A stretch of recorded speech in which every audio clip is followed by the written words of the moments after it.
السلام علیکم ورحمۃ اللہ وبرکاتہ۔ آج کا میرا یہ پیغام ان سب لوگوں کے لیے ہے جو توبہ پر یقین رکھتے ہیں۔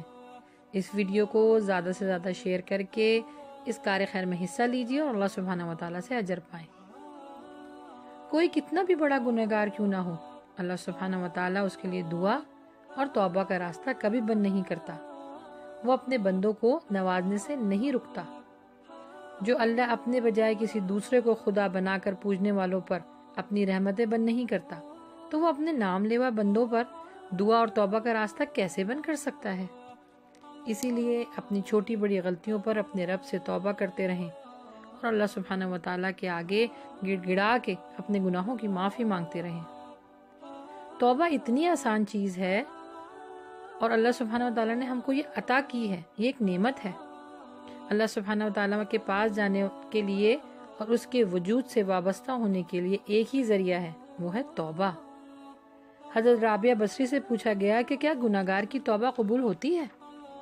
تو فرمایا، انسان اس وقت تک توبہ کر ہی نہیں سکتا جب تک اللہ سبحانہ وتعالیٰ اسے توفیق نہ دے، اور جب توفیق مل جائے تو قبولیت میں کوئی شک نہیں۔ انسان کو تباہ کرنے والی 3 خوش فہمیاں ہیں: توبہ کی امید پر گناہ کرنا، زندگی کی امید پر توبہ نہ کرنا، توبہ کے بغیر رحمت کی امید رکھنا۔ توبہ کرنے میں تاخیر سے بچیں، کیونکہ موت اچانک آتی ہے۔ توبہ کا خیال خوش بختی کی علامت ہے، کیونکہ جو اپنے گناہ کو گناہ نہیں سمجھتے وہ بدقسمت ہوتے ہیں۔ نفس کا یہ طریقہ ہے کہ وہ بار بار گناہ کرتا ہے، اور آپ کا یہ طریقہ ہونا چاہیے کہ آپ بار بار توبہ کریں۔ توبہ قبول ہونے کی نشانی ہی یہی ہے کہ انسان کا دل گناہ سے ہٹ جائے۔ توبہ نام ہی اپنی غلطی کو مان لینے کا ہے۔ وہ شخص بہت عظیم ہے جو اپنی غلطی کو مان لے اور اللہ سبحانہ وتعالیٰ کے آگے جھک جائے۔ اندھیری راتوں کے آنسو اللہ سے باتیں کرتے ہیں، اور توبہ کے الفاظوں سے تقدیریں بدل جاتی ہیں۔ انسان کتنا بھی چاہے، کتنا ہی بڑا گنہگار کیوں نہ ہو، اس کے لیے توبہ کا دروازہ ہمیشہ کھلا رہتا ہے۔ جب آپ اپنے دل میں اور اپنے گھر میں سکون کی کمی محسوس کریں تو فوراً اللہ سبحانہ وتعالیٰ سے توبہ کر لیجئے۔ آپ کے دل میں سکون آ جائے گا، آپ کی زندگی میں سکون آ جائے گا۔ 2 چیزیں بہت ہی اہم ہیں، ایک اللہ کا ڈر اور ایک اللہ کا در۔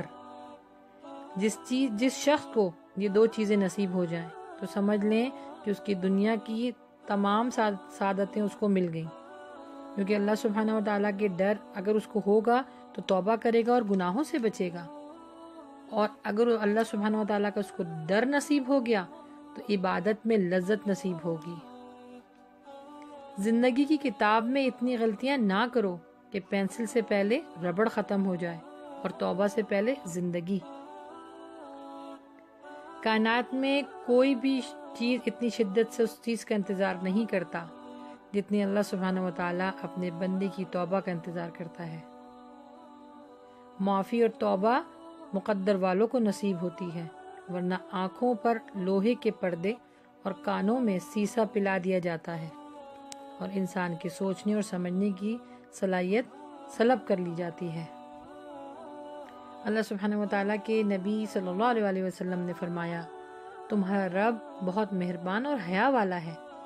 بندہ جب بھی ہاتھ اٹھاتا ہے تو اسے شرم آتی ہے کہ وہ ہاتھ کبھی بھی خالی نہ جائے۔ اسلام کے بعد مومن کے لیے مغفرت اور عافیت سے بڑھ کر کوئی چیز نہیں ہوتی، تو اپنے اللہ کے حضور توبہ طلب کرتے رہو۔ اللہ سبحانہ وتعالیٰ کا ارشاد ہے کہ اگر بندہ اتنا گناہ کرے کہ اس کے گناہ آسمان کی بلندیوں تک پہنچ جائے تو جب تک مجھ سے مانگتا رہے گا میں اسے بخشتا رہوں گا، امید کے ساتھ۔ اللہ سبحانہ وتعالیٰ نے فرمایا کہ سورج کے مغرب سے نکلنے سے پہلے جو شخص توبہ کر لے اس کی توبہ قبول ہو جائے گی۔ حدیث میں آیا ہے کہ جب کوئی گناہگار کسی سے گناہ سرزد ہو جائے تو وہ کامل وضو کرے، 2 رکعت نماز پڑھے اور اپنے گناہ کی معافی مانگے، تو اللہ سبحانہ وتعالیٰ اس کے سارے صغیرہ گناہوں کو معاف فرما دے گا۔ لیکن توبہ خالصتاً اللہ سبحانہ و تعالیٰ کو راضی کرنے کے لیے ہونی چاہیے۔ ہم یہ سوچتے ہیں کہ ابھی وقت ہے، میں توبہ کر لوں گا۔ یاد رکھیں، وقت کبھی بھی کسی کا وفادار نہیں ہوا ہے۔ موت اچانک آتی ہے اور اس کے بعد آپ کے پاس توبہ کرنے کے سب دروازے بند ہو جاتے ہیں۔ خدا را موت کی سختی سے پہلے توبہ کر لو اور اللہ کو راضی کر لو۔ اللہ سبحانہ و تعالیٰ غفور الرحیم ہے، وہ یقیناً آپ کو معاف فرمائے گا۔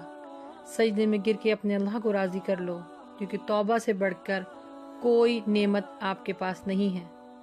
گناہوں کا ہونا، اللہ سبحانہ و تعالیٰ فرماتے ہیں کہ آدم کا بیٹا خطا کار ہے، اور بہترین خطا کار وہ ہے جو اپنے گناہوں سے توبہ کر لے اور نہ کرنے کا عزم کر لے۔